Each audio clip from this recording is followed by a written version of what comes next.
विद्यार्थी मित्र हो, मी प्राध्यापक उत्तम तुकडे यशवंतराव चव्हाण महाविद्यालय करमाळा. तर आपल्या बी.कॉम भाग 1 सेमिस्टर सेकंडसाठी असणारं जे आपलं भूगोल आहे त्याच्यामधलं प्रकरण आहे पर्यटन. त्याच्याबद्दल आपण माहिती घेणार आहोत. तर या ठिकाणी पर्यटन म्हणजे काय? पर्यटन म्हणजे एखाद्या ठिकाणी जाऊन काही कालावधीसाठी वास्तव करणं, तिथं राहणं आणि नंतर परत आपल्या ठिकाणी येणं म्हणजे पर्यटन आहे. तर आपल्या ह्या बी.कॉम फर्स्ट इयरच्या विद्यार्थ्यांसाठी सेमिस्टर सेकंडला हा चॅप्टर आहे, त्याच्याबद्दल आपण माहिती घेतो आहे. मी मुद्दामून हा व्हिडिओ तयार करतो आहे कारण का तर आपण गुगल मीटवरून शिकत असताना बऱ्याच वेळेस विद्यार्थी संख्या कमी जाणवते. काही विद्यार्थ्यांना त्याचा फायदा घेता येतो, तर काही विद्यार्थ्यांना रेंजचा प्रॉब्लेम आहे, नेटवर्कचा प्रॉब्लेम आहे, लाईट चार्जिंगचा प्रॉब्लेम आहे, वेळेचा प्रॉब्लेम आहे. पण ह्या सगळ्यापासून आपण एक वाट काढून या ठिकाणी मी व्हिडिओ तयार करून तुमच्यापर्यंत पोहोचवण्याचं काम करतो आहे. तुम्ही ऐका, एक वेळेस जरी ऐकलं तरी तुम्हाला भरपूर समजून जाईल, ही मला खात्री आहे. तर पर्यटन या विषयाबद्दल किंवा या चॅप्टरबद्दल आपण माहिती पाहत असताना पर्यटन म्हणजे काय हे पाहणं गरजेचं आहे. ह्या पर्यटनाची परंपरा कधीपासून सुरू झाली? पर्यटन हा व्यवसाय कुठल्या प्रकारातला आहे? पर्यटनाचा फायदा आपल्या वैयक्तिकपासून, कुटुंबापासून ते एक राष्ट्रीय पातळीपर्यंत कशा पद्धतीनं होतं हे पाहणं गरजेचं आहे. तर याच्याबद्दल माहिती पाहत असताना तर पर्यटन हे सगळ्यांनाच माहिती आहे. पर्यटन म्हणजे काय आहे? एखाद्या ठिकाणी काही कालावधीसाठी जाऊन वास्तव करणं, त्यानंतर त्या ठिकाणून परत आपल्या मूळ ठिकाणी येणं म्हणजे पर्यटन आहे. तर या पर्यटनाची सुरुवात जर आपण पाहिली तर फार प्राचीन काळापासूनची आपल्याला परंपरा जाणवते. कारण प्राचीन कालखंडामध्ये माणूस किंवा अश्मयुगीन कालखंडामध्ये माणूस अन्नाच्या शोधासाठी भटकंती करत होता. ते मात्र पर्यटन गणलं गेलेलं नाही. अश्मयुगाचे पुराश्मयुग, नवाश्मयुग असे वेगवेगळे भाग पडलेले आहेत, अश्मयुग वगैरे. तर ज्या काळामध्ये माणूस अन्नाच्या शोधासाठी भटकंती करत होता ते पर्यटन समजलं नाही. परंतु त्याच्यानंतर नवाश्मयुग सुरू झालं, शेतीचा शोध सुरू झाला, शेतीचा विकास सुरू झाला आणि तेव्हापासून कोणत्याही हेतूने केलेली भटकंती म्हणजे पर्यटन ही गणना केली गेली. मग जर आपण विचार केला तर फार प्राचीन काळापासून जत्रा, यात्रा, सण, उत्सव साजरे करण्यासाठी लोक एका प्रांतातून दुसऱ्या प्रांतामध्ये जायचे, काही काळ त्या ठिकाणी वास्तव करायचे, नंतर आपल्या मूळ ठिकाणी येऊन राहत होते. म्हणजे जर विचार केला तर या पर्यटनाची सुरुवात प्राचीन कालखंडापासून आपल्याला जाणवते. तरीही अलीकडचं जर विचार केला आपण तर वेगवेगळ्या प्रकारचे पर्यटन विकसित झालेले आहेत. आता 20-21व्या शतकामध्ये नवीन क्रीडा पर्यटन विकसित झालेले, आरोग्य पर्यटन विकसित झालेलं आहे की जुन्या काळामध्ये त्या प्रकारचं पर्यटन केलं जात नव्हतं. अगोदरच्या काळामध्ये परदेशात जाण्याचं प्रमाण कमी होतं, आताच्या काळात परदेशात जाण्याचं प्रमाण वाढलेलं आहे.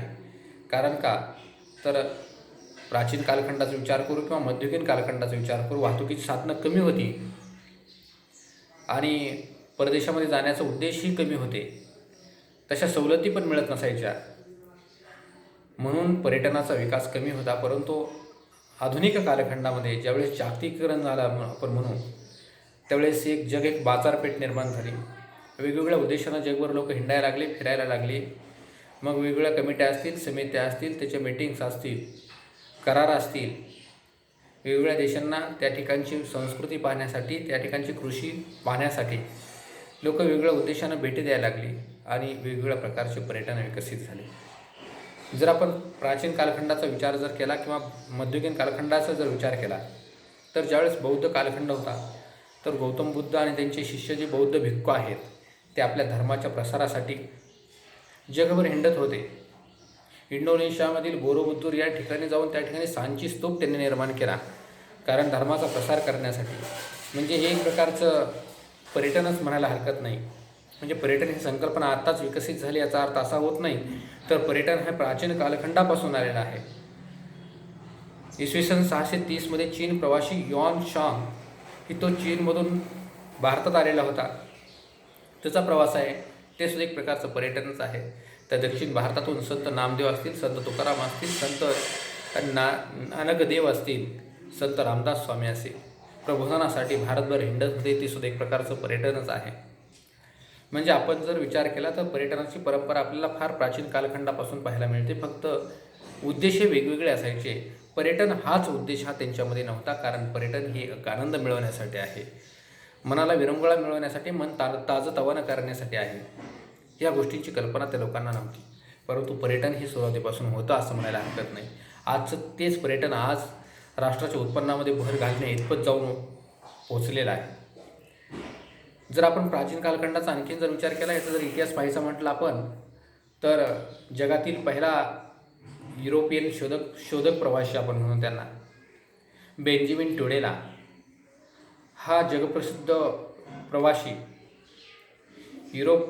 तो स्पेनमध्ये, बघा त्याचा जन्म स्पेनमध्ये झालेला आहे आणि 1159 ते 1173 दरम्यान त्याने फ्रान्स, इटली, जर्मनी, ग्रीस, सिरिया, अरबस्तान, इजिप्त, इराक, पर्शिया, भारत, चीन इत्यादी देशांना भेटी दिलेल्या आहे.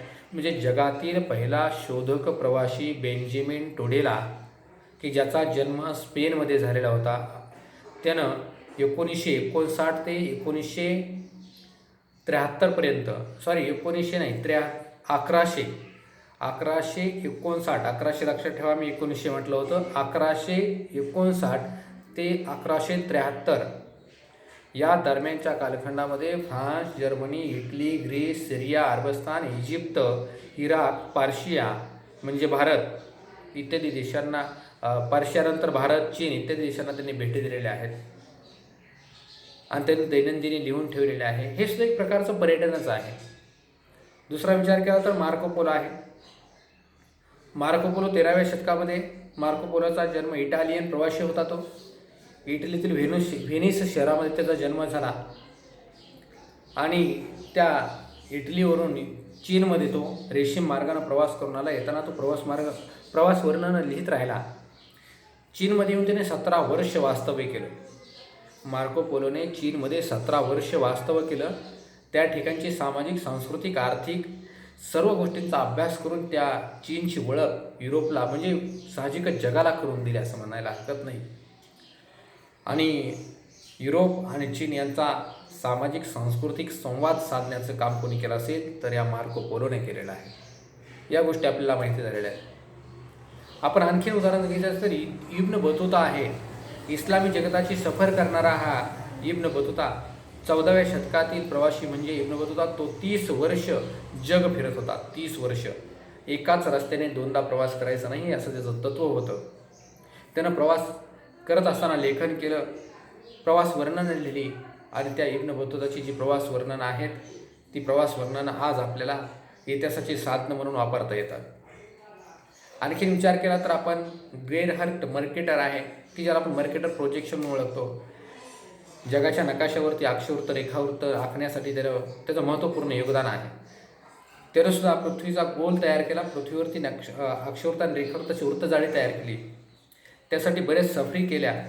म्हणजे या ठिकाणी जर आपण विचार केला तर पर्यटन हे जे आहे ते आज विकसित झालेले नसून प्राचीन कालखंडापासून, मध्ययुगीन कालखंडापासून आज आधुनिक कालखंडापर्यंत नव्हे तर आत्तापर्यंत हे पर्यटन सुरूच आहे. फक्त एवढंच आहे की पर्यटनाचे उद्देश बदललेले आहेत, पर्यटनाचे प्रकार बदललेले आहेत. जसं जसा काळ नवीन येईल तसं अद्ययावत पर्यटनाचे मार्ग निर्माण झालेले आहेत. जर याचा आपण इतिहास पाहिला तर प्राचीन कालखंडापासून दूरदूरच्या स्थळांना भेटी देणं, आपल्या कुलदैवत असेल, एक धार्मिक ठिकाण असेल, तिथल्या यात्रा जत्रांना जाणं ही माणसाच्यात एक अभिवृत्तीच निर्माण झालेली होती. म्हणून लोक त्या ठिकाणी भेट देत होती.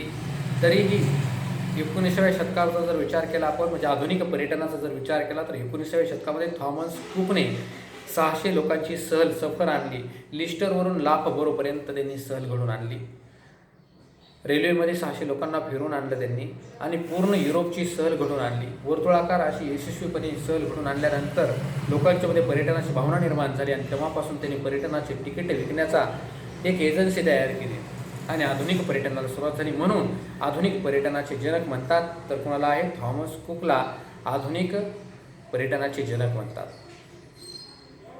तीर्थयात्रेसाठी एका टोकापासून दुसऱ्या टोकापर्यंत जाण्याची ही फार पूर्वीपासून चालत आलेली जी प्रथा आहे, त्याच्यामधलं जर एक उदाहरण पाहायचं म्हटलं आपल्या महाराष्ट्रातलं, तर विष्णू भट गोडसे हे महाराष्ट्राचे रहिवासी, हे महाराष्ट्रातून उत्तरेला अयोध्येपर्यंत आणि अयोध्येवरून परत महाराष्ट्रापर्यंत असा प्रवास करत असायचे. त्यांनी हा प्रवास केला, तो कालखंड म्हणजे 1857च्या उठावाच्या कालखंडामध्ये त्यांनी प्रवास केला. आणि हा प्रवास करत असताना झाशीची राणी लक्ष्मीबाई हिची दिनचर्या त्यांनी त्यांच्या प्रवास वर्णनामध्ये लिहून ठेवली. त्यांनी एक पुस्तक तयार केलं, त्या पुस्तकाचं नाव आहे माझा प्रवास.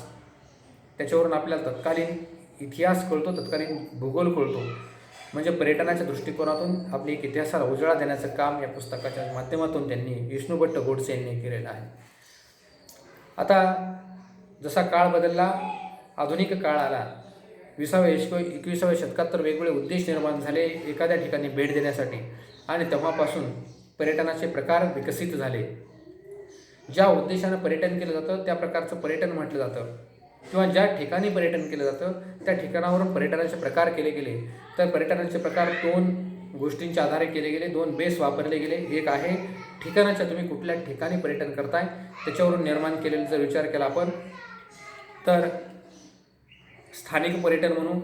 स्थानिक म्हणजे कधी तुम्ही एका ठिकाणावरून, म्हणजे आपल्या ठिकाणावरून समजा एखाद्या राज्यातून त्याच राज्यात वास्तव्य करत असताल तर त्याला आपण म्हणू स्थानिक पर्यटन. म्हणजे तुम्ही समजा आपल्या या ठिकाणी करमाळ्यामध्ये राहत असताल, करमाळ्यातून तुम्ही पुण्यासारख्या ठिकाणी गेला असाल, किंवा पुण्यावरून तुम्ही नागपूरला गेला असता, राज्यातल्या राज्यात केलेलं जे पर्यटन आहे त्याला आपण स्थानिक पर्यटन असं म्हणू. हे करण्याचे उद्देश हे वेगवेगळे असतात. पर्यटनासाठी फक्त काही काळ वास्तव करून परत आपल्या मूळ ठिकाणी यायचं असतं, कायमस्वरूपाचं वास्तव नसावं एवढीच अट आहे. जर तुम्ही एखाद्या राज्यामध्ये जर पर्यटन करत असाल तर त्याला स्थानिक पर्यटन किंवा राज्यीय पर्यटन असं म्हणतो आपण. दुसरा प्रकार आहे ज्यावेळेस तुम्ही आपल्या राज्य ओलांडून दुसऱ्या राज्यामध्ये जात असताल, एका राज्यातून दुसऱ्या राज्यात, महाराष्ट्रातून समजा तुम्ही दक्षिणेला तमिळनाडूमध्ये गेला, आंध्र प्रदेशमध्ये गेला, तर हे आंतरराज्यीय पर्यटन झालं. किंवा आपण ह्याला राष्ट्रीय पर्यटनसुद्धा म्हणू शकतो. राष्ट्रातल्या राष्ट्रात केलेलं पर्यटन म्हणजे राष्ट्रीय पर्यटन, किंवा एका राज्यातून दुसऱ्या राज्यात केलेलं पर्यटन म्हणजे राज्यीय पर्यटन, आंतरराज्यीय पर्यटन. हे दोन्ही कन्सेप्ट एकच आहे. म्हणजे आपण या ठिकाणी पर्यटन म्हणजे काय पाहिलं, त्याच्यामध्ये प्रकार पडले. स्थानिक पर्यटन आहे त्यालाच आपण काय म्हणू शकतो, राज्यीय पर्यटन. आणि राष्ट्रीय पर्यटन म्हणजे त्याला आपण आंतरराज्यीय पर्यटन म्हणू शकतो, राष्ट्रीयला. आता तिसरं आहे आंतरराष्ट्रीय पर्यटन. ज्यावेळेस आपण आपल्या भारतातून सिंगापूर असेल, मलेशिया असेल, थायलंड असेल अशा ठिकाणाला जर भेट देत असेल, आपल्या देश ओलांडून दुसऱ्या देशामध्ये जात असेल, तर आपण त्या पर्यटनाला आंतरराष्ट्रीय पर्यटन असं म्हणू. म्हणजे ठिकाणानुसार जर पर्यटनाचे प्रकार पाहिले तर या ठिकाणी पर्यटनाचे 3 प्रकार पडतात. त्याच प्रकारांना वेगवेगळी नावं पण आपण म्हणू शकतो, देऊ शकतो. पहिला प्रकार सांगितला स्थानिक पर्यटन म्हणजेच राज्य पर्यटन. दुसरा आपण सांगितला राष्ट्रीय पर्यटन म्हणजेच आंतरराज्य पर्यटन. आणि तिसरा प्रकार आहे म्हणजे आंतरराष्ट्रीय पर्यटन, म्हणजे एका देशातून दुसऱ्या देशात केलेलं पर्यटन. आता हेच पर्यटन जे आहे हे पर्यटन वेगवेगळ्या हेतून होत असतं. ज्या हेतूनं किंवा उद्देशानं आपण पर्यटन करू त्यानुसार त्या पर्यटनाचे प्रकार केले जातात. त्याच्यानुसार जर समजा तुम्ही एखाद्या ऐतिहासिक स्थळाला भेट देण्यासाठी जात असाल तर ऐतिहासिक पर्यटन म्हणावं लागेल त्याला. ऐतिहासिक पर्यटन म्हणजे काय, एखाद्या ऐतिहासिक ठिकाणाला, औरंगाबादसारखा आहे, दौलताबादचा किल्ला आहे, अजिंठा वेरूळ लेण्या आहेत, ऐतिहासिक ठिकाणाला जर भेट देत असाल तर हे ऐतिहासिक पर्यटन हे फार मोठ्या प्रमाणात आहे. कारण का, प्रत्येकाला इतिहास आहे. मला इतिहास आहे, तुम्हाला इतिहास आहे, राष्ट्राला इतिहास आहे, जगाला इतिहास आहे. प्रत्येक देशाचा एक इतिहास आहे आणि त्या ऐतिहासिक वास्तूंना भेट देण्याच्या निमित्तातून केलेलं जे पर्यटन आहे त्याला ऐतिहासिक पर्यटन म्हणतो आपण. म्हणजे देशाच्या कानाकोपऱ्यात होऊ द्या, नाहीतर आपल्या भारतात होऊ द्या, फक्त उद्देश काय पाहिजे, ऐतिहासिक असेल तर त्याला ऐतिहासिक पर्यटन असं म्हणतो. दुसरं जर पाहिलं आपण भौगोलिक पर्यटन, समुद्रकिनारे आहेत म्हणजे बीच, धबधबे, नदी किनारे आहेत, नद्यांचे संगम आहेत, बरेच भौगोलिक कंडिशन, डोंगर आहेत, डोंगर माते आहेत, उतार आहेत, शिखरं आहेत, हिमच्छादित पर्वत आहेत. या भौगोलिक स्थळांना भेट देण्याच्या उद्देशातून जे पर्यटन केलं जातं त्याला भौगोलिक पर्यटन असे म्हणतात. हा पर्यटन करण्याच्या पाठीमागचा उद्देश काय असतो की बरेच अभ्यासक त्या ठिकाणी जाऊन अभ्यास करत असतात, संशोधन करत असतात, किंवा विद्यार्थी अभ्यासक म्हणून किंवा विद्यार्थी त्या ठिकाणची माहिती गोळा करण्याचे, ज्ञान मिळवण्याच्या उद्देशाने त्या ठिकाणाला भेटी देत असतात. अशा प्रकारे जर भौगोलिक स्थळांना भेट देण्याच्या उद्देशातून केलं जात असेल तर त्याला भौगोलिक पर्यटन असे म्हटलं जातं, आपण म्हणू शकतो. त्याच्यामध्ये कास पठार आपल्या भारतातला आहे, पश्चिम घाट, वेगवेगळी थंड हवेची ठिकाणं आहेत, पर्वत शिखरं आहेत. भारताचा जर विचार केला तर भारतामध्ये बरेच भौगोलिक ठिकाणं असे आहेत की ज्यांना युनेस्कोनं जागतिक पर्यटन स्थळ म्हणून वारसाचं एक मान्यता दिलेली आहे. पश्चिम घाट 2012मध्ये पश्चिम घाटला जागतिक वारसा स्थळ म्हणून मान्यताही मिळालेली आहे. आपण आणखीन जर विचार केला तर अलीकडच्या काळामध्ये 21व्या शतकामध्ये विकसित झालेलं पर्यटन म्हणजे आरोग्य पर्यटन. आरोग्याच्या दृष्टिकोनातून केलेल्या पर्यटनाला आरोग्य पर्यटन म्हणतात. कारण का तर अलीकडच्या काळामध्ये प्रदूषणाचं प्रमाण वाढलेलं आहे, लोकसंख्या जास्त झाल्याकारणानं नागरीकरण वाढलेलं आहे. मोठ्या शहरांचा जर विचार केला तर मोकळी हवा लोकांना मिळत नाही, सूर्यप्रकाश मिळत नाही. म्हणून लोक काय करतात, सुट्टीच्या काळामध्ये 10-12 दिवस एखाद्या थंड हवेच्या ठिकाणी किंवा फार्म हाऊसमध्ये जाऊन राहण्याची त्यांना आवड निर्माण होते. मग अशी स्वतःच्या आरोग्याची काळजी घेण्यासाठी हवा पालट म्हणून जे लोक मोठ्या शहरांकडून, गजबजलेल्या शहरांकडून ज्यावेळेस मोकळ्या हवेमध्ये येऊन वास्तव्य करतात, महाबळेश्वरसारख्या ठिकाणी येऊन राहतात, त्याला आरोग्यदायी पर्यटन म्हणतात. बऱ्याच वेळेस जगातील जे देश आहेत त्या देश भारताकडे येतात, सूर्यप्रकाश मिळवण्यासाठी येतात. भारतामध्ये आरोग्याच्या सोयी आहेत, त्या स्वस्त आणि दर्जेदार आहेत. योगासनं भारतासाठी प्रसिद्ध आहेत, काही आयुर्वेदिक औषधं आहेत. त्यासाठी जगभरातील पर्यटक हे भारताकडे येत असतात. यालाच आपण आरोग्यदायी पर्यटन म्हणतो. हे 20व्या आणि 21व्या शतकामध्ये सुरुवात झालेल्या पर्यटनाचा एक प्रकार आहे. पुढच्या प्रकारचा आपण विचार केला तर कृषी पर्यटन, की ज्यावेळेस मोठ्या शहरामधले विद्यार्थी असतील त्यांना कृषीबद्दल कुतूहल असतं, त्या पिकांबद्दल माहिती नसते, त्यावेळेस मोठ्या शहरांमधील विद्यार्थी खेडेगावांकडे, ग्रामीण भागाकडे, शेती क्षेत्राला भेट देण्यासाठी येतात. ते एक प्रकारचं कृषी पर्यटनच असतं. म्हणजे कृषी क्षेत्राला भेट देण्याच्या उद्देशाने केलेल्या पर्यटनाला कृषी पर्यटन असे म्हणतो आपण. मग शहरातून विद्यार्थी ग्रामीण भागाकडे येणं, ग्रामीण भागातील विद्यार्थी कृषी विद्यापीठांना भेट देणं, छोटे शेतकरी असतील त्यांना फळबागाची लागवड करायची असेल तर त्यांनी मोठ्या शेतकऱ्यांना जाऊन त्यांच्या बागा पाहणं, त्यांना भेट देणं, त्यांनी काही प्रश्नांची उत्तरं मिळवणं. आपल्या भारतातील काही कृषी मंत्री असतील, कृषी तज्ज्ञ असतील, कृषी अधिकारी असतील, असे कृषीमध्ये असणारे अधिकारी लोक जे आहेत ते इस्रायलसारख्या देशांना जाऊन भेट देतात, त्या ठिकाणचं तंत्रज्ञान भारतामध्ये घेऊन येतात. अशा वेगवेगळ्या हेतूनं म्हणजे कृषीच्या माध्यमातून केलेले जे पर्यटन आहे त्याला कृषी पर्यटन आपण असं म्हणतो. पुढचं पर्यटन आहे क्रीडा पर्यटन. क्रीडा पर्यटन म्हणजे हे अलीकडच्याच काळामध्ये, ज्या काळापासून ऑलिम्पियाड, एशियाड, वर्ल्ड कप अशा वेगवेगळ्या प्रकारच्या स्पर्धा सुरुवात झाली आणि तेव्हापासून या क्रीडा पर्यटनाची सुरुवात झालेली आहे, की आपल्या कला, आपले क्रीडा इतर देशांना दाखवाव्यात, त्यांच्या आपण पाहाव्यात. ह्या क्रीडेचं आंतरराष्ट्रीयकरण झालं पाहिजे, एकमेकांचे खेळ एकमेकांच्यात आले पाहिजेत, आपल्या कलागुणांना वाव मिळाला पाहिजे. या वेगवेगळ्या हेतूंना एखाद्या देशामध्ये या स्पर्धांचं आयोजन केलं जातं आणि हे स्पर्धा पाहण्यासाठी जगभरातील लोक त्या ठिकाणी येत असतात. बऱ्याच वेळेस वर्ल्ड कपला जर समजा आपला भारत असेल तरी आपण भारताची मॅच पाहण्यासाठी आपण त्या ज्या ठिकाणी मॅचेस चालू असतात त्या ठिकाणी जात असतो, किंवा जगभरातील लोक त्या ठिकाणी त्यांचा देश नसतानासुद्धा त्या मॅचेस पाहण्यासाठी येत असतात. वेगवेगळे खेळाडू त्या ठिकाणी येत असतात, माजी क्रिकेटपटू त्या ठिकाणी येत असतात, कोच येत असतात मार्गदर्शन करण्यासाठी, किंवा जाहिराती करण्यासाठी कंपन्या येत असतात. म्हणजे अलीकडच्या काळामध्ये एक क्रीडा क्षेत्राचा जर विचार केला तर अर्थकारण बदलून गेलेलं आहे.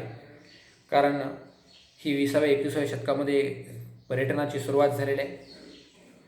वेगवेगळ्या स्पर्धांचं आयोजन केलं जातं, खेळाडू खेळण्यासाठी येतात, प्रेक्षक पाहण्यासाठी येतात, कंपन्या जाहिराती करण्यासाठी येतात, त्याच्या अँकरिंग करण्यासाठी म्हणजे कॉमेंट्री करण्यासाठी त्या ठिकाणी आलेले असतात लोक. वेगवेगळ्या उद्देशानं बरेच लोक त्या ठिकाणी येतात आणि एक प्रकारचं अर्थकारण त्या ठिकाणी बदलून गेलेलं आहे. म्हणजे क्रीडा पर्यटनाबद्दल आपल्याला माहिती कळाली. पुढचं आहे नैमित्तिक पर्यटन. नैमित्तिक पर्यटन म्हणजे निमित्त एक पर्यटनाचं असतं. एखाद्या ठिकाणाला ज्यावेळेस तुम्ही तुमच्या संस्थेची असेल, मंडळाची असेल, काहीतरी मीटिंग असेल, करार असतील, वेगवेगळ्या कारणासाठी तुम्ही जात असता, पण येताना तुम्ही एखाद्या ठिकाणाचं पर्यटन करून येता. एखाद्या ठिकाणाला भेट देऊन येता, म्हणजे जायचा उद्देश वेगळा असतो, पण येता येता त्या ठिकाणाचे एखाद्या धार्मिक स्थळ असेल, ऐतिहासिक स्थळ असेल तर त्या ठिकाणाला भेट देऊन तुम्ही परत येता. अशा प्रकारच्या पर्यटनाला नैमित्तिक पर्यटन असे म्हणतात. म्हणजे महाराष्ट्राचा जर विचार केला तर रसिक दरवर्षी आपल्या महाराष्ट्रातले साहित्य रसिक जे आहेत ते दरवर्षी भरणारे अखिल भारतीय मराठी साहित्य संमेलनासाठी जात असतात. गेल्यानंतर त्या ठिकाणी असणारे भौगोलिक स्थळं आहेत त्यांना भेटी देऊन येत असतात. म्हणजे अशा वेगवेगळ्या कारणांनी, वेगवेगळ्या हेतूंनी पर्यटनाचे प्रकार पडलेले आहेत. आता या पर्यटनाचा विकास आपल्याला करायचा असेल, आपण जर विचार केला भारताचा, तर 2010 पासून भारतामध्ये पर्यटकांची संख्या खूपच वेगाने वाढलेली आहे. कारण का, तर भारतानं पर्यावरण स्नेही पर्यटनाचा विकास केलेला आहे. आपण उद्बोधन करण्यामध्ये अग्रेसर झालेलो आहोत. मग आपल्या जर पर्यटनाचा विकास करणं गरजेचं आहे. विकास करायचं जर असेल तर सगळ्यात अगोदर आपण उद्बोधन केलं पाहिजे. म्हणजे आपल्यातलं जे पर्यटन आहे, पर्यटन स्थळं आहे त्याच्याबद्दल जगभरात माहिती दिली पाहिजे. आपल्या पर्यटन स्थळाबद्दलचा इतिहास जगभरात पब्लिश केला पाहिजे, जेणेकरून दुसऱ्या देशातील लोकांना कुतूहल निर्माण झालं पाहिजे, क्युरिओसिटी निर्माण झाली पाहिजे की भारतामध्ये जावं आणि एखाद्या गोष्टीला भेट द्यावी. म्हणजे पर्यटन स्थळाचा जर विकास करायचा असेल तर सुरुवातीला उद्बोधन हा घटक महत्त्वाचा आहे. उद्बोधन केल्यानंतर ज्यावेळेस ते पर्यटक भारताकडे येतील किंवा आपल्या स्थळाकडे येत असतील त्यावेळेस त्यांच्या संरक्षणाची हमी घेतली पाहिजे. त्यांच्या प्रवास मार्गामध्ये असणाऱ्या वेगवेगळ्या सेवा सुविधा आहेत त्या उपलब्ध करून दिल्या पाहिजेत. ज्या ठिकाणी ते निवासस्थाने येतील, निवासस्थानी सर्व गोष्टींची आवश्यकता ज्या आहेत त्या पूर्ण केल्या पाहिजेत. दिव्यांग पर्यटक असतील त्यांच्यासाठी विशेष अशा सुविधा पुरवल्या पाहिजेत. हे पर्यटन ज्या ठिकाणी पर्यटन स्थळाला भेट देतील त्या ठिकाणी स्वच्छता असायला पाहिजे, वेगवेगळे फलक लावले असायला पाहिजेत, जेणेकरून हे पर्यटक वारंवार आपल्या भारत देशाला भेट देतील. विद्रुपीकरण रोखलं पाहिजे. बऱ्याच वेळेस काही लोकांना सवय असते त्या खडूनं, पेननं, पेन्सिलनं किंवा कोळशानं तिथल्या चित्रांवरती किंवा कुठल्या तरी मूर्त्यांवरती कोरण्याचं, लिहिण्याचं काम करतात ते आणि विद्रूप करतात. अशा प्रकारचं विद्रुपीकरण होण्यापासून रोखलं पाहिजे. आणि ज्या आपल्या स्थळाला भेट देण्यासाठी पर्यटक येत असतील त्या स्थळाबद्दलची माहिती, त्याची माहिती पुस्तिका असतील, काही कॅसेट असतील, काय आपले माहितीपट असतील, वेगवेगळी पुस्तकं, नकाशे, अशा प्रकारचे जे साहित्य जेवढं पण पर्यटकांपर्यंत उपलब्ध करून देता येईल तेवढं दिलं पाहिजे. त्यांच्यासाठी असणारे मार्गदर्शक, आपण म्हणतो गाईडचं काम करतात, ते द्विभाषिक असले पाहिजेत. त्यांना फिरवणाऱ्या गाडीचे ड्रायव्हर आहेत ते द्विभाषिक असले पाहिजेत. त्यांना दोन्हीही भाषेत ज्ञान असलं पाहिजे. त्यावेळेस आपल्या पर्यटन क्षेत्राचा विकास होऊ शकतो. तर आपण भारताचा जर विचार केला तर असे भारतात कित्येक पर्यटन स्थळं आहेत आणि या ऐतिहासिक आणि सांस्कृतिक स्थळांचं जतन आणि संवर्धन करणं गरजेचं आहे. एक सर्वात महत्त्वाची गोष्ट म्हणजे भारतासारख्या देशाला पर्यटनाच्या दृष्टिकोनातून ऐतिहासिक आणि सांस्कृतिक, सामाजिक असं एक लाभलेलं आहे. 3 कालखंडातले आणि 2 प्रकारचे वारसा आपल्याला मिळालेले आहेत. प्राचीन कालखंड, मध्ययुगीन कालखंड आणि आधुनिक कालखंड, 3 कालखंडातले आणि नैसर्गिक आणि मानवनिर्मित असा वारसा आपल्याला लाभलेला आहे. नैसर्गिक निर्मितीचा जर आपण विचार केला तर कास पठार आहे, शिवालिक पर्वत म्हणजे वरचा हिमालय पर्वत आहे, गंगेचं मैदान आहे, नद्या आहेत, धबधबे आहेत, नद्यांचे संगम आहेत, पर्वत शिखर आहेत, हिमाच्छादित पर्वत आहेत. कित्येक गोष्टी, भौगोलिक गोष्टी पाहण्यासारख्या आहेत. मानवनिर्मित जर विचार केला तर राज्य राजवाडे आहेत, किल्ले आहेत, लेण्या आहेत, मंदिरं आहेत, उद्यानं आहेत बनवलेली माणसानं. म्हणजे भारतामध्ये मानवनिर्मित आणि नैसर्गिक असं पर्यटन स्थळं खूप मोठ्या प्रमाणात उपलब्ध आहेत. आणि या पर्यटन स्थळाला भेट देण्यासाठी येणारे पर्यटक जे आहेत ते जगभरातल्या वेगवेगळ्या ठिकाणावरून भेट देत असतात. त्यांनी वारंवार यावं यासाठी आपण प्रयत्न केले पाहिजेत. म्हणून त्या ठिकाणी फलक लावणं गरजेचं आहे की पर्यटन स्थळाची निगा राखली पाहिजे. त्या ठिकाणी मी स्वच्छता करेन, त्या ठिकाणी स्वतः स्वच्छता राखेल, कचरा टाकणार नाही आणि कोणाला टाकूही देणार नाही. अशा प्रकारचे फलक त्या ठिकाणी लावणं गरजेचं आहे. विद्रुपीकरण करणार नाही आणि करूही देणार नाही अशा प्रकारचे फलक लावणं गरजेचं आहे. आणि सर्वात महत्त्वाची जर आपण गोष्टीचा विचार केला पर्यटनाचा, तर पर्यटन हा तृतीयक व्यवसायातील हा एक पर्यटन घटक आहे. त्याला अदृश्य स्वरूपाचा व्यापार म्हणतात. की परदेशी पर्यटकांना भारताच्या भूमीवरती पाय